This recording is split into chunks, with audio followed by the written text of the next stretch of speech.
আজ আমি কাতলা মাছ রান্না করব। ফুলকপি, আলু আর টমেটো দিয়ে ঝোল হবে।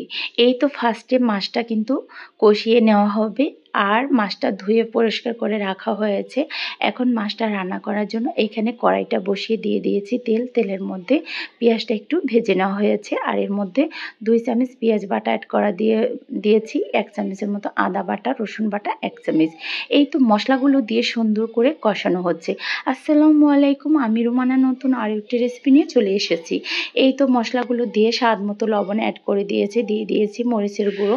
এখন আমি এখানে অ্যাড করে দিব হলুদের গুঁড়ো। তো এখানে কিন্তু 2 চামচের মতো হলুদের গুঁড়ো অ্যাড করে দিয়েছি। তো এভাবে মশলাটা এখন সুন্দর করে কষিয়ে নেওয়া হবে। আর এই রান্নাটা কিন্তু সম্পূর্ণই আমার ভাগ্নি করেছিল। তো ওর হাতের রান্না অনেকটাই মজা। তো মাশাআল্লাহ সবগুলো রান্নাই একাই করেছিল। এই তো মশলাটা সুন্দর করে কষিয়ে নিয়েছে আর এখানে একটু পানি অ্যাড করে দিয়েছে। পানিটা দিয়ে সুন্দর করে মশলা কষিয়ে নিচ্ছে। এই তো মশলাটা কষানোর পর এখানে মাছগুলো অ্যাড করে দিবে। এই তো মাছগুলো দিয়ে দিয়েছে। তো মাছগুলো দিয়ে এখন এই মাছগুলো সুন্দর করে কষিয়ে তুলে নেওয়া হবে। এরপর ফুলকপি আর আলুগুলো সুন্দর করে কষিয়ে রান্নাটা করা হবে। তো আমি কিন্তু সবজি কষানোটা দেখাতে পারিনি, স্কিপ হয়ে গেছে। তো তাই আমি এই তো মাছটা কষিয়ে নিয়েছি।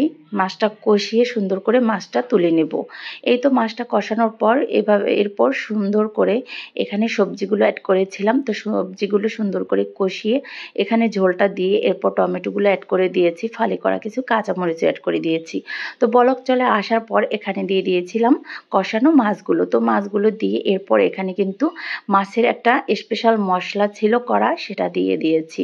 তো সেই মশলাটা দিয়ে এখন আমি নেড়েচেড়ে এখানে কিন্তু ধনিয়াপাতা কুচি অ্যাড করে দেওয়া হবে। আর ধনিয়াপাতাটা না দিলে কিন্তু শীতের যে মজা একটা তরকারির স্বাদ সেটা কিন্তু পাওয়া যায় না। সত্যি বলছি, এই শীতের এই তরকারিটা পাতলা ঝোল খেতে অনেকটাই মজা লাগে। আর ধনিয়াপাতা দিলে তো কোনো কথাই নেই, স্বাদটা দ্বিগুণ বাড়িয়ে দেয়, দারুণ একটা ফ্লেভার চলে আসে।